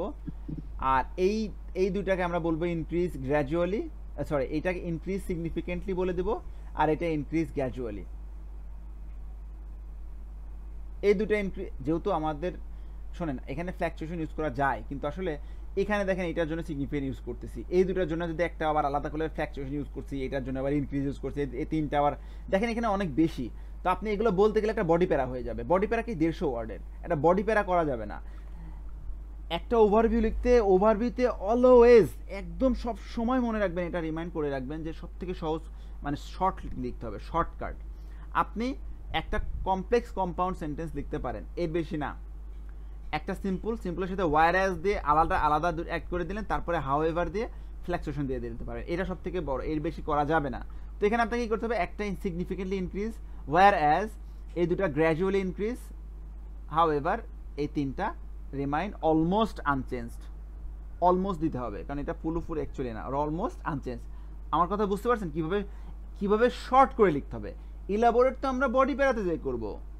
আমার কথা বুঝতে পারছেন সবাই? জি ভাইয়া। সবাই বুঝতে পারছেন না? জি ভাইয়া করে যাচ্ছেন খালি? না ভাইয়া, বুঝতে পারছি। আচ্ছা, এটা দেখেন খেয়াল করে, এটা এই দুইটা গ্র্যাজুয়ালি ইনক্রিজ দিয়ে দেবো আমরা, এটা সিগনিফিকেন্ট ইনক্রিজ দিয়ে দেবো, এটা আমরা বলবো remain unchanged, remain almost unchanged. That's it, simple, as simple as that. আমাদের এটার পিছনে কোনো একদম আহামরি দৌড়াদৌড়ি করে এটার পিছনে আমাদের সময় নষ্ট করলে বিলিভ মি অবস্থা খারাপ। আপনি আইএলস টাস্ক 1-8 পাবেন না, 7.5 পাবেন মনে করেন, দরকার নেই আপনার এত কিছু, এত ভালো করা। জাস্ট আমি যেটুকু শিখাচ্ছি সেটুকু সিম্পলিভাবে লিখে দিবেন, দ্যাটস ইট। একদম মুখস্থ ওয়ার্ড দেবো সেটা লিখে দিবেন, বাস নিজের মতো করে নিজের মনের ভাষায় লিখে দিবেন, টাস্ক 1 মানে কমপ্লিট করবেন, জাস্ট দ্যাটস ইট। এর বাইরে না, একদম ভালো করে লেখা লাগবে না আপনার। আমার কথা বুঝতে পারছেন সবাই? আচ্ছা, এই গেল হলো টাস্ক 1 লাইন গ্রাফ। এবার পাই চার্ট দেখি আমরা, কম্প্যারিজন যেটাকে বলে। পাই চার্টে কম্প্যারিজন থাকে ম্যাক্সিমাম ক্ষেত্রে, অলওয়েজ যেটাকে আমরা বলি। এইটাতে দেখেন, এখানে কি বলছে 1950 এবং 1995 এবং 2005। এখানে কম্প্যারিজন অফ এনার্জি প্রোডাকশন, এখানে এনার্জি প্রোডাকশনের কম্প্যারিজনের কথা বলছে, কম্পেয়ার করতে হবে। এখন আপনি একটা বডিতে এই 1995 এর লিখে দিতে পারেন, এটার সাথে এটা কম্প্যারিজন করে লিখে দিতে পারেন। আরেকটা কি করতে পারেন, আপনি গ্যাসকে ধরে 1995 এর এইটুকু ছিল, 2005-এ এইটুকু হয়েছে। কয়লা 1905 সাল 1995 এইটুকু ছিল, হ্যাঁ। ফার্স্ট চার্ট লিখবেন, সেকেন্ড চার্ট লিখবেন, এরকম ভাবে ফার্স্ট চার্টে কয়লা এইটুকু ছিল, সেকেন্ড চার্টে কয়লা এইটুকু ছিল। তারপর আপনি দিলেন আবার কি, ইন 1905 আপনি উল্টা করে দিলেন, 1905 আদার্স ছিল 9.10 এবং এটা আপনার অ্যাজ কম্পেয়ার টু এত পার্সেন্ট কম ছিল। কত পার্সেন্ট কম ছিল? 4 থেকে আপনার হলো এটা 80 আর 5, ধরেন 5.80 ছিল কম, 5.80 কম ছিল, ধরেন 4.80 অথবা 5.80 কম ছিল অ্যাজ কম্পেয়ার টু 2005 থেকে 2095। এই তাহলে কি হলো যে গ্যাসের সাথে আপনার অ্যাকচুয়াল কম্প্যারিজনটা হলো কিভাবে, সালে এই সালে এতটুকু ছিল, এই সালে এতটুকু, অরিজিনাল কম্প্যারিজনটাকে বলে। আবার আপনি কি করতে, এই গ্যাসের সাথে কোয়েলের কম্প্যারিজন করতে পারেন 1905 সালে, এটা আসলে অ্যাকচুয়ালি সহজভাবে এক বডি প্যারাতে লিখলে হবে, না লিখলে হবে। তবে আমি যেটা বলবো সেটা ভেবে লিখবেন, ভালো হবে। অ্যাকচুয়াল কম্প্যারিজন যেটাকে বলে, গ্যাসের সাথে গ্যাসের কম্প্যারিজন করেন এই সালে এবং এই সালে, এর সাথে এর কম্প্যারিজন করেন এই সালে এবং এই সালে। আচ্ছা, এটা ওভারভিউটা কীভাবে লিখতে হবে আমাকে দেখেন। এখন দেখেন, এই পাই চার্টে সর্বনিম্ন একটা মানে সর্বোচ্চ সব থেকে বেশি একটা চেষ্টা করবেন খোঁজার। এখানে কি সর্বোচ্চ বেশি থাকে কি 30-এর উপরে বড় আর আছে নাই, 30, 91, 93 আছে। তাহলে এটা সব থেকে বড়, 30-93 সব থেকে বড়। তাহলে এই ওভারভিউটা কি হবে, ইন 2005 আপনার হলো energy production coal, in 2005 coal energy production was 3 point, হ্যাঁ এটা পার্স 3 দিয়ে লিখতে হবে, কারণ পার্স 3 এটা 30 পয়েন্ট, এটা পয়েন্ট লেখা যাবে না, ভুলেও সরি পয়েন্ট লেখা যাবে না, হ্যাঁ পয়েন্ট লেখা যাবে না। ইন দ্য সেকেন্ড চার্ট মানে চেষ্টা করবেন একটু অ্যাভয়েড করা সালটা লেখার জন্য, সালটা লেখার ক্ষেত্রেও। In the second chart energy production of coal was the highest, whereas the lowest production of এটা কোথায়, others, lowest production of others, the lowest production goes to others, but এবার বলতে পারেন the lowest production accounted for others accounted the lowest production, এভাবে বলতে পারেন। তাহলে কি হচ্ছে যে একটা চার্টের সর্বোচ্চটা নিলেন আর একটা চার্টের সর্বনিম্নটা নিলেন, দ্যাটস ইট। এটা হলো ওভারভিউ পাই চার্টের, অ্যাকচুয়াল ওভারভিউ। এখন কখনো কখনো একই পাই চার্টে সব থেকে হাইয়েস্টটা থাকবে, আবার সব থেকে লোয়েস্টটা থাকবে। দেখেন এইটাতে মনে করেন এটা ধরেন সব থেকে হাইয়েস্ট, এটা খুবই ব্লার। এখন দেখেন এইটা মনে করেন এখানে ধরেন 55, এখানে 55 সব থেকে হাইয়েস্ট, আবার এইটা ধরেন সব থেকে লোয়েস্ট। এখানে কি করবেন আপনারা, এই জায়গাতে কি করবেন দেখেন, এখন দুইটাতে আপনারা দুইটাতে লেখা উচিত। তো আপনি কি করবেন যে ফার্স্ট চার্টে, অন দ্য ফার্স্ট চার্ট আপনার এটা কি, এটা এলো আপনার foot was the foot accounted for highest, the figure for foot was the highest, whereas আপনার হলো কার্স, না এটাই তো কার্স, আর এটা হলো ফুট মেবি, যাই হোক যেটা হোক, আর curse was the lowest figure in the first chart. However, আপনার হলো এখান থেকে একটা নিয়ে নিলেন, যাই হোক, however আপনার হলো এটা কি বলা যায়, কার in the second chart, second chart car was the highest figure. That's it, হয়ে গেল। সিগনিফিকেন্টলি ইউজ করব না না না, এখানে হাইয়েস্ট লোয়েস্ট, এখানে কোনো সিগনিফিকেন্ট ইউজ হয় না, কম্প্যারিজনে হাইয়েস্ট লোয়েস্ট। সিগনিফিকেন্ট ওই যে এই যে স্পেসিফিক যেটা দেখালাম না, এটা শুধুমাত্র লাইন গ্রাফের জন্য, এইগুলা শুধুমাত্র লাইন গ্রাফের জন্য। হ্যাঁ, এখানে আপনি কিছু ইউজ করতে পারবেন, ড্রামাটিক আপনার হলো এখানে আপনার শুধু লাইন গ্রাফের জন্য। আর কম্প্যারিজনের জন্য ভয় নাই, কম্প্যারিজনের আলাদা, এই যে কম্প্যারিজনের জন্য এই সেন্টেন্স দিয়ে আপনারা কয়েক হাজার সেন্টেন্স লিখতে পারবেন। কম্প্যারিজনের জন্য সেন্টেন্স এটা এগুলা আপনার কম্প্যারিজনের কোনো চিন্তা করার দরকারই নাই, কম্প্যারিজন আসলে কোনো চিন্তা নাই। লাইন গ্রাফ আসলে কিভাবে বাড়ছে কিভাবে কমছে এটার জন্য এই অ্যাডজেক্টিভগুলা, অ্যাডজেক্টিভ লেভেল 1 2 3, মানে সর্বোচ্চ, মানে মিডিয়াম, সর্বনিম্ন, আর এগুলো একদম লাইন সমান্তরাল, দ্যাটস ইট। এগুলো শুধু লাইন গ্রাফের জন্য। আচ্ছা, এখানে হাইয়েস্ট লোয়েস্ট, এখানকার আমি দিয়ে দেবো আপনাকে, it's accounted for highest and it's lowest, that's it. এটা হলো পাই চার্টের ওভারভিউ।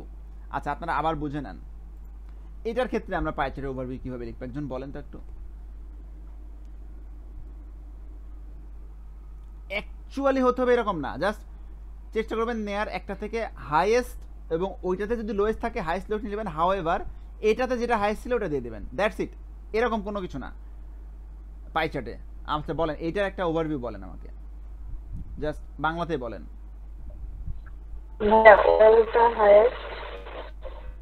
ন্যাচারাল গ্যাসটা হাইয়েস্ট ছিল, তারপরে অয়েলটা হাইয়েস্ট ছিল, তারপরে হ্যাঁ অয়েলটা হাইয়েস্ট ছিল, তারপরে আদার renewable lowest, okay, whereas other given lowest. However, আপনার হলো oilটা in the second chart, oil was the highest figure. That's it. এটা হলো ওভারঅল, আর কিচ্ছু না। এখন যদি দেখেন এই যে লোয়েস্টটা যদি এখানে থাকতো, তাহলে এখানে আপনার in the first chart আপনার oil was the highest figure, whereas the lowest figure goes to others renewable. In the second, the lowest figure goes to other renewable. Second part তখন মেনশন করা লাগবে না, কেন লোয়েস্টটা এখানেই, এর থেকে লোয়েস্ট আর নাই, যখন এখানে থাকবে এই ক্ষেত্রে সেকেন্ড চার্ট মেনশন করা লাগবে না। ইন দ্য ফার্স্ট চার্ট, অথবা এখানে কোনো চার্টই মেনশন করা লাগবে না আপনার, একবার সর্বোচ্চ হাইস্ট এটার হাইস্ট তো আর নাই। যদি লোয়েস্ট এখানে থেকে যায়, সাল অথবা ফার্স্ট সেকেন্ড চার্ট কিচ্ছু মেনশন করা লাগবে না। The highest figure oil, the highest the oil was the highest figure in the chart. In the charts s থাকবে, চার্টস এর ভিতরে অয়েলটা হাইয়েস্ট ছিল, whereas the lowest figure goes to the oil. That's it, দরকার নাই আর আপনাকে specify করা লাগবে না যে এই চার্টে হাইয়েস্ট ছিল এই চার্টে লোয়েস্ট ছিল, কারণ কি এটাতে এটা হাইয়েস্ট আর লোয়েস্টটা এটাতে, বোঝা যাচ্ছে এর লোয়েস্ট আর নাই। কিন্তু যখন একই চার্টে হাইয়েস্ট থাকবে এবং লোয়েস্ট থাকবে, তখন আপনাকে মেনশন করে দিতে হবে যে in the first chart highest figure, the highest figure for oil was the highest, whereas the lowest figure was other renewable. However, in the second chart the highest figure was oil. That's it. তখন first second করতে হবে যদি আপনার একই চার্টে সব থেকে সর্বোচ্চ এবং সর্বনিম্ন থাকে।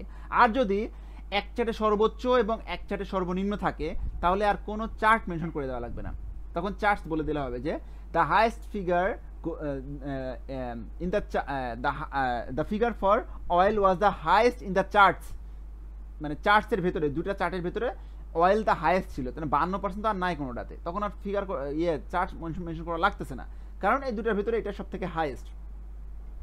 আপনি এভাবে বলতে পারেন যে the figure for oil was the highest in the charts whereas the other renewable the lowest in the charts, তা বলতে পারেন। however the second chart oil was the highest, that's it। অথবা লোয়ার একটা দিয়ে দিলেন, যে কোনো একটা এখান থেকে টাচ করে গেলেন just.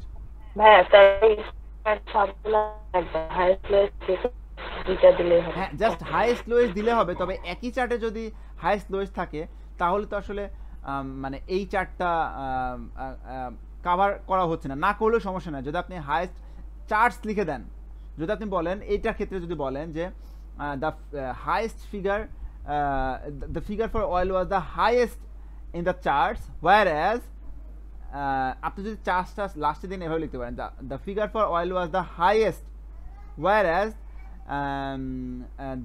the renewable, the other renewable energy was the lowest figure in the charts।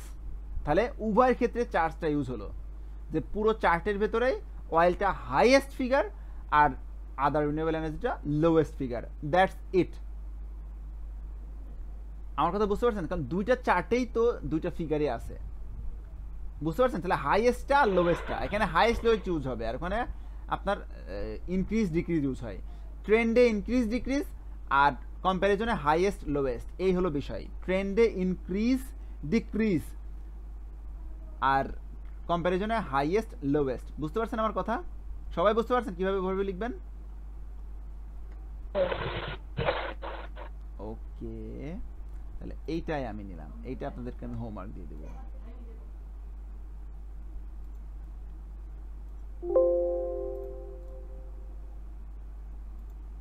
এটা আমি আপনাদের হোমওয়ার্ক দিয়ে দিচ্ছি।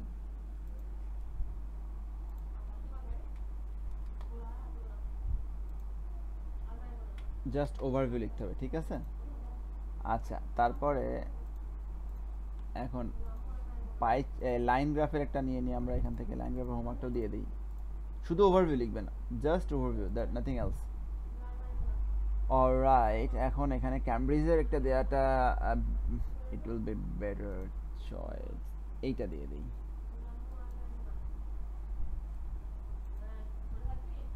এইটা okay, let's move on to the next graph. Map, map দেখি আমরা এখন। এবার ম্যাপের ওভারভিউ কিভাবে লিখবো? ম্যাপের ওভারভিউ লিখে একদমই সহজ। জাস্ট মনে করেন ম্যাপ দুইটা ধরনের, ম্যাপ দুইটা ধরনের। একটা হলো এখানে ধরেন যে এগুলার, এটা ধরেন আপনার ওভারঅল কতটুকু দেখেন, এখানে সব থেকে লোয়েস্ট আবার এখানে সব থেকে হাইস্ট। তাহলে এখানে clear the popular ways of the popular ways of accessing news, এখানে অ্যাক্সেসিং নিউজের কথা বলছে। পপুলার ওয়ে মানে পপুলার আর টিভি, এটা কি টিভি, মানে দুইটার ক্ষেত্রে এটা কম্বাইন, দুইটার ক্ষেত্রে এটা বেশি। And online, TV and online, online কোনটা? এই যে অনলাইন, এটা এটা পপুলার, এই দুইটাই পপুলার খুব ছিল, হ্যাঁ, অ্যাসেস করা টিভিটা। whereas not specify and radio are least famous in the charts, least famous in the chart। এখানে যেহেতু ওয়ে দিয়েছে, মানে অ্যাসেস করার ওয়ে দিয়েছে, এই জন্য আমরা পপুলার এবং লিস্ট ইউজ করলাম, নো প্রবলেম, কোনো প্রবলেম নাই। আবার এখানে যদি কোনো কিছুর যদি প্রসেসিং করার কোনো ওয়ে থাকে তাহলে আপনি এভাবে লিখতে পারবেন। আচ্ছা, তাহলে এখন কম্প্যারিজনের ভেতরে আবার আপনার এইগুলো থাকে, আপনার এই টেবিল থাকে। এখন টেবিলটা কীভাবে লিখবেন আমি বলে দিই। জাস্ট আপনারা করবেন কি, যে একদম লোয়েস্ট যেটা, যে জায়গায় লোয়েস্ট থাকে, তাহলে সব এখানে লোয়েস্ট কোন জায়গাটাতে আপনি বলতে পারেন যে হলো বুক অ্যান্ড আদার্স। এখানে কি clear to say the table that accommodation in country A, অ্যাকোমোডেশনটা কান্ট্রি এতে accounted for highest proportion, proportion মানে পার্সেন্টেজ, হাইয়েস্ট পার্সেন্টেজ ছিল কি 45 অ্যাকোমোডেশন কান্ট্রি এতে। এখানে কিন্তু স্পেসিফাই করে দিতে হবে কান্ট্রি এতে অ্যাকোমোডেশন, এখানে উপর এবং নিচ, কলাম এবং রতে। তাহলে কলাম এবং রতে কান্ট্রি এতে অ্যাকোমোডেশন ছিল হাইয়েস্ট প্রপোর্শন, ওয়ার অ্যাজ অপরপক্ষে lowest figure goes to other in country C, lowest figure others in country C, that's it. জটিল করা লাগবে না, কমপ্লেক্স করা লাগবে না, আপনাদেরকে সিম্পল ওয়েতে লিখবেন, একদম সিম্পল। এক্সামিনারকে বোঝান, জাস্ট ক্রাইটেরিয়া ফিল আপ করে দৌড় দেন টাস্ক 2 লিখে। কমপ্লেক্সিটি করলেই আপনারা ধরা খাবেন, এটাতে সময় খাবেন বেশি, 20-25 মিনিট সময় লাগলেই আপনারা মনে করেন যে আপনাদের কাম সারা রাইটিংটা আছে 2তে, ঠিক আছে? আচ্ছা, তাহলে এখানে কি হাইয়েস্টটা কোনটা আর লোয়েস্টটা কোনটা দরকার, আর দরকার নাই। আমার কথা বুঝতে পারছেন তাহলে টেবিলের ক্ষেত্রে? জি। কি বোরিং লাগছে নাকি ক্লাস করতে? না ভাইয়া। আচ্ছা, তাহলে এবার আমরা প্রসেসটা দেখি একটু, প্রসেসটা কি করা যায়। প্রসেসের ক্ষেত্রে দেখেন, প্রসেসের ক্ষেত্রে খুবই ইজি ওভারঅল লেখা, একদম সব থেকে ইজি মুখস্থ, এটা আপনারা মুখস্থ করে নেবেন, এই ওভারঅলটা মুখস্থ করে নেবেন প্রসেসের ক্ষেত্রে শুধু, যে কি it can be seen that the process of producing brick appears to be consist of 7 step. এখন একটা স্টেপ, 2টা স্টেপ, 3টা স্টেপ, 4টা স্টেপ, 5টা স্টেপ, 6টা স্টেপ, ধরো মানে আমরা যখন 1টা 2টা 3টা 4টা 5টা 6টা 7টা ছবি আছে, 7টা নিলাম ধরেন 7টা। এখন appear to be consist of, appear মানে কি আবির্ভূত হওয়া, মানে এটা দেখাচ্ছে এরকম, appear to be consist of মানে এটা মনেও হচ্ছে 7টা, মানে অ্যাপ্রক্স, এটার মিনিং হলো অ্যাপ্রক্স অ্যাবাউট 7, আমরা বললাম অ্যাবাউট 7, অথবা এখান থেকে আবির্ভূত হয়েছে 7টা মতো এরকম বাংলাটা। তো ব্রিক এই প্রোডাকশন, এখন এই জায়গাটাতে কি চেঞ্জ করবেন, প্রসেস অফ, এই যে প্রোডাকশন ব্রিকটা এটা আপনারা চেঞ্জ করবেন, এইটা চেঞ্জ করবেন, যেহেতু এটা নাম, এটা অন্য নামে দিবেন যেটা থাকবে 7 step whereas it start from digging clay. এখন ডিগিং ক্লেটা এখান থেকে ডিগিং ক্লে হয়েছে, এখানে সবসময় সব জায়গায় তো ডিগিং ক্লে থাকবে না। And end up with delivering to the consumer, এটাও থাকবে না, এটাও থাকবে না। তাহলে কি আছে, আলটিমেটলি এই জায়গাগুলো চেঞ্জ করতে হবে আপনাকে, এই জায়গাগুলো চেঞ্জ করলে বাকি সব সেম রাখলে আপনার এতটা সহজ প্রসেসটা। চলো আমরা প্রসেস দেখি কিছু।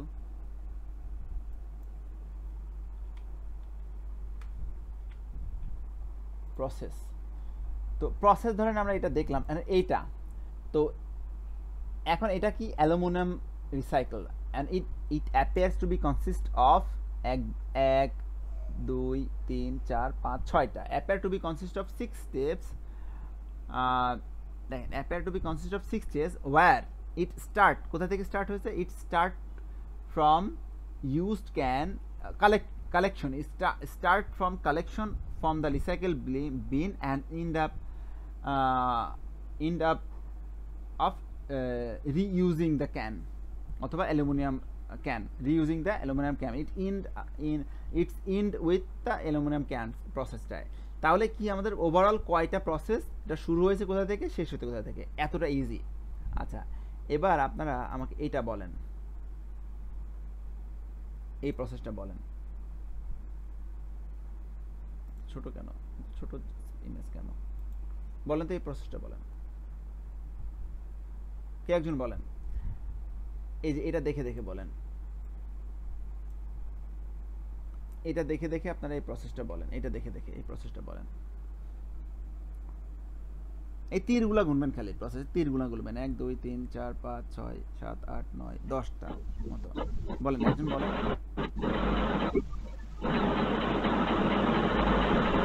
বলেন ভাই এটা হ্যাঁ ভাই 11টা না প্রসেস, না শুধু তীরগুলা গুনবেন, ছবি না, তীরগুলা গুনবেন, কাজগুলো তীরগুলা, 1 2 3 4 5 6 7 8 9 10। এখন বিষয় খেয়াল করে দেখেন, আপনি 10টা বললেও হবে, 11টা বললেও হবে, কারণ আমি এখানে বলে দিচ্ছি appear to be consist of, আর অলওয়েজ তীর গুনার চেষ্টা করবেন, তীর হলো কাজ, প্রসেসটা। এখন খেয়াল করে দেখবেন, এই যে ডাইং থেকে গাড়িতে করে যাচ্ছে একটা প্রসেস, কিন্তু দুইটা না, ডাইং করতেছে গাড়িতে যাচ্ছে, দুটা কিন্তু আপনার দুটা সেন্টেন্স লিখবেন না, তাহলে কি একটা প্রসেস, এটা সেন্টেন্স একটা গেল। আবার কি হচ্ছে, এখান থেকে এখানে যাচ্ছে আরেকটা সেন্টেন্স, দুইটা গেল।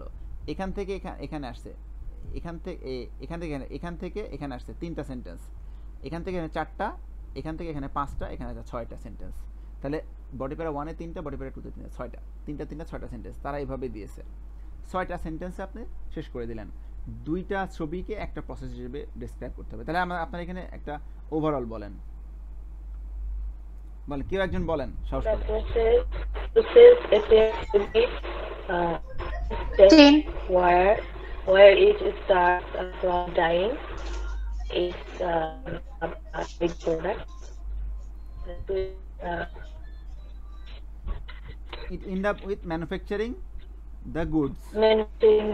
Different product. Manufacturing the goods মানে প্রোডাক্ট, ধরেন গুডস হয়ে গেল, ডিফারেন্ট প্রোডাক্ট, একবার ডিফারেন্ট প্রোডাক্ট হলে ম্যানুফ্যাকচারিং ডিফারেন্ট প্রোডাক্ট, এক কথায় শেষ। মানে প্রসেসের ওভারঅল একদম সিম্পল, টু বি অনেস্ট। এটা হলো আপনারা মুখস্থ করে নেবেন। হ্যাঁ, আমি দিয়ে দিচ্ছি প্রসেসের ওভারঅল, এইটার উপরে মুখস্থ করে জাস্ট এই তিনটা জায়গা চেঞ্জ করলে হয়ে যাবে। আপনারা কি বুঝতে পারছেন আমার কথা?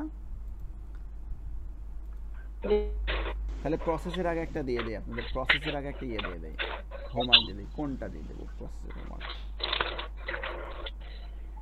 এটা তো ইয়ে নাই তো, কোয়েশ্চেন থাকলে বেটার হয়। আজকে আপনারা মক টেস্টে খুব কম মানুষ দেখেছি, শুধুমাত্র তৌহিদ ভাই। কারণ কি শুনবেন, তৌহিদ ভাই কেন আসছে শুনবেন? কারণ তৌহিদ ভাইয়ের প্রয়োজন, এই জন্য তৌহিদ ভাই আসতেছে। আপনাদের তো প্রয়োজন না, টু বি অনেস্ট। প্রয়োজন হলে অফকোর্স আপনারা আসতেন। প্রয়োজন হবে যখন পরীক্ষা দেবেন, যখন আটকায় যাবেন কেরামতের মতো, খালি আটকায়, ওরকম আটকায় যখন যাবেন তখন বুঝবেন। কেরামত, খালি আটকায়, পাইপের অ্যাডভার্টাইজমেন্ট একটা মনে হয়। যাই হোক, তো আটকা দেওয়ালে পিঠ না থাকলে আপনারা কখনোই শিখবেন না। এই যে বাঙালি হিসেবে আমরা কখনো শিখবো না আর কি। আপনারা খুব ভালো অবস্থাতে আছেন, খুবই ভালো অবস্থাতে আছেন। আপনার হাজব্যান্ডরা ইনকাম করতেছে, আপনারা বাসায় বসে কাজ করতেছেন, কাজের বউ আছে কারোর, হ্যাঁ, টিভি দেখেন, ইচ্ছা মতো থাকেন। এই আরামে থাকলে কখনোই আসলে আইএলটিএস জন্য কষ্ট করাটা না করাটা সমীচীন। কলেজে অফিস করতেছেন, স্যালারি পাচ্ছেন ভালো, ফ্যামিলি চালাচ্ছেন, মজা করতেছেন, ওকে, মানে অতটা প্রয়োজন নাই। আইএলটিএস করতেছি, শুনতেছি অনেকজনের থেকে, এটা করতেছি, একটু দেখি পরীক্ষা দিয়ে কি হয়, যাইতে পারলে যাবো, না গেলে নাই। আসলে তাহলে আইএলটিএসের জন্য আসলে আপনাদের মানে কখনোই আমি পারবো না, আপনাদের যতই বলি, টু বি অনেস্ট। প্রয়োজন লাগতে হবে আপনাদের। তারপরে আমি তো আসি, আমি তো বলেছি যে আমি আপনাদের জন্য 10 পা হাঁটবো, 20 পা হাঁটবো, আপনাদের 1 পা হাঁটতে হবে আপনাদেরকে। বুঝতেছেন না? আপনারা তো আসতেছেনই না মক টেস্টে, তো না আসলে আপনারা পরীক্ষা দেবেন কিভাবে? পরীক্ষার স্পিকারের সামনে কথা বলবেন কিভাবে? আমার সামনে যদি কথা বলতে লজ্জা পান, তাহলে স্পিকারের সামনে কথা বলতে কিভাবে কথা বলবেন?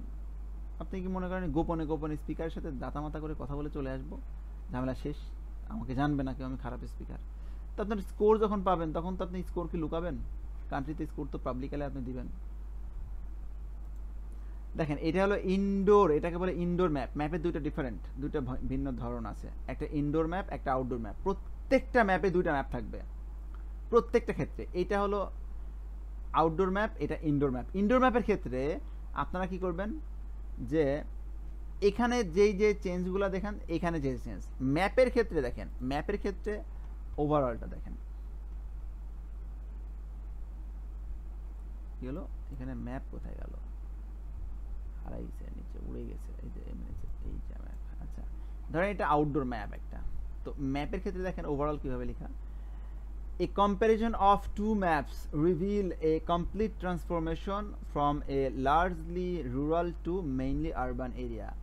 এটা লার্জলি রুরাল এরিয়া বলতে এখানে অনেকগুলা গাছপালা, অনেক ইয়েতে ছিল, ফার্মল্যান্ড ছিল, ফার্মল্যান্ড রুরাল এরিয়াতে থাকে, ফিশিং পোর্ট ছিল, ফিশ মার্কেট ছিল, এরকম ছিল, কিছু হাউজিং ছিল। এটা ডেভেলপ হয়েছে কি, সব থেকে রেস্টুরেন্ট হয়েছে, অ্যাপার্টমেন্ট হয়েছে ফিশ মার্কেট থেকে, এখানে ফার্মল্যান্ড থেকে গলফ ক্লাস হয়েছে, এবং গাছগুলা কেটে হয়েছে কি টেনিস কোর্ট। তো এটা ডেভেলপ হয়ে গেছে, ট্রান্সফরমেশন, ডেভেলপ হয়ে গেছে। এখন একটা ইনডোর ম্যাপে কীভাবে ওভারঅল লিখতে হয়, A comparison of two maps reveal a complete transformation by adding new feature and facilities. এতটা সহজ দেখেন, দুইটা ওভারঅল দেখেন কি সেম, দেখেন না দুইটা ওভারঅল সেম না? আপনার কি মনে হয় দুইটা ওভারঅল সেম না? আউটডোর আর ইনডোর ম্যাপের ক্ষেত্রেই সেম কিনা বলেন? আমি দুইটাই সেম, জি ভাইয়া। আমি দুইটার ওভারঅল আপনাদেরকে কপি করে দিয়ে দিচ্ছি, দুইটার ওভারঅলটা সেম। এটা হলো আপনার আউটডোর ম্যাপের জন্য, আউটডোর ম্যাপসের জন্য ওভারঅল।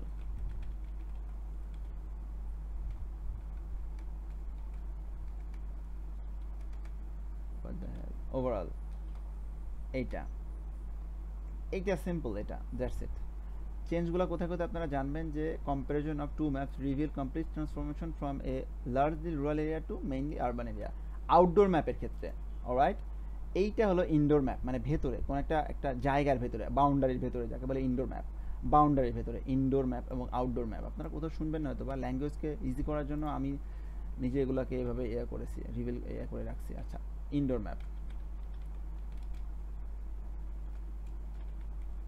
Maps overall. তাহলে প্রত্যেকটা আউটডোর ম্যাপ এবং ইনডোর ম্যাপের overall will be the same. এতটা ইজি, ওভারঅলটা কোনো আমি তো আপনাদের কি বলতেছি, আমি টাস্ক 1টা একদম আপনাদের হাতের মুঠোয় এনে দেবো। আপনারা জাস্ট 15 মিনিটে লিখে মানে টাস্ক 1 লিখবেন, তারপরে শেষে টাস্ক 1টা 15 মিনিটের ভিতরে 100 মানে মাস্ট বি 15 মিনিটের ভিতরে লিখতে হবে, 5 মিনিট টাস্ক 2তে রিভিশন দিবেন। দ্যাটস ইট, এটুকু আপনাদের কাজ, করণীয় কাজ। আর বাকিগুলো আমি আপনাদের হাতের মুঠোয় এনে দেবো ইনশাল্লাহ। প্রসেসটা একদম ইজি, ম্যাপটা আরও ইজি, তারপরে কম্প্যারিজনটাও ইজি। এই ল্যাঙ্গুয়েজ দিয়ে পুরো আখ্যা কম্প্যারিজন আপনারা বডি প্যারা 1 বডি প্যারা 2 লিখে দিতে পারবেন, আর সূত্র দিয়ে আপনারা টাস্ক লিখে দিতে পারবেন, সূত্র দিয়ে আপনারা লিখে দিতে পারবেন। পুরো টাস্ক 1-এর যে আপনার হলো থাকে, লাইন গ্রাফ থাকে, সূত্র দিয়ে আপনারা লিখে দিতে পারবেন। এক সূত্র আর এবং এই অ্যাডজেক্টিভগুলো দিয়ে আপনার সূত্র দিয়ে খালি অ্যাডজেক্টিভগুলো সূত্র দিয়ে বসাতে হবে, দ্যাটস ইট, কোনো ঝামেলা নাই। জাস্ট আমার একটা কথা আমি যেটা বলবো যে প্লিজ আপনারা, আমি যেভাবে আগাচ্ছি আগান আপনারা কেন এত ফাঁকি দিচ্ছেন নিজেকে? আমি নিজেও বুঝতে পারতেছি না কেন আপনারা এমন করতেছেন, সমস্যাটা কোথায়? আমি কি আপনাদের পড়াইতে পারতেছি না, এটা সমস্যা? নাকি আমাকে বলেন যে না আপনার কথা আমি বুঝতেছি না, আপনার যেভাবে পড়াচ্ছেন আমার পছন্দ হচ্ছে না, আপনি হলো রেগুলার ক্লাস নিচ্ছেন না, এইভাবে এইভাবে পড়াইলে আমরা মাথার ভিতরে ঢুকতেছে না, আপনার গ্যাপ দেন বেশি। আমাকে কিছু বলবেন তো, কিছু একটা তো বলবেন। আপনারা আমাকে লজ্জা পাবেন না, পার্সোনালি বলেন যে সামিদ ভাই এগুলো আপনার পছন্দ হচ্ছে না, আমার এগুলো ভালো লাগতেছে না, বলেন, আমি সেগুলো শুধরে নিচ্ছি। এইভাবে আপনারা জাস্ট চুপচাপ থাকতেছেন, কোনো কাজ নাই, এইগুলো করেন না। জাস্ট আপনাদের মানে সামনে থাকলে আপনাদের সত্যি পায়ে ধরতাম যে অন্তত এগুলো করেন। আপনারা ভালো রেজাল্ট করলে আমার কোনো লাভ নাই, আমি কোনো টাকা পাবো না, কিন্তু আপনারা মন থেকে আমাকে দোয়া করে দেন। আমি যখন শুনি যে আপনারা নামাজে বসে আমার জন্য দোয়া করেন, আমি যখন ডিপ্রেশনে ভোগে, আমার স্টুডেন্টই যেরকম শরীফুল ভাই আমাকে ফোন দিয়ে মোটিভেট করে, আমাকে বলে যে আপনি আমাদেরকে ইনফ্লুয়েন্স করেন, আপনি আমাদের ইনফ্লুয়েন্সার, আপনি কেন কষ্ট পাচ্ছেন, কেন করেন। হ্যাঁ, অনেক কষ্ট আছে, আমার তো অনেক দিক দিয়ে কষ্ট, জানেন, এগুলো তো বললে না। তো আমার ভালো লাগে, জানেন। তো আপনারা রেজাল্ট ভালো করলে আলটিমেটলি আপনাদের রেজাল্ট বেসে খাবো আমি, বা রেজাল্ট বেসে করবো, আমার এরকম না। দেখেন না আমি কোনো বুস্ট দেই না, দেখেন না আমি কবে ব্যাচ শুরু করছি আপনাদের নিয়ে, 2 মাস পার হয়ে গেছে, ব্যাচ আপনাদের নিয়ে কন্টিনিউ করতেছি। আমার কি এরকম কোনো তাড়না আছে যে এক ব্যাচে? আমার তো না, দরকার নাই। আমার টাকার প্রতি এতটা পরিমাণ নাই, কিন্তু কোয়ালিটিটা আপনাদের টাকা না নিয়ে পড়ালে কোয়ালিটি থাকবে না, ঠিক আছে?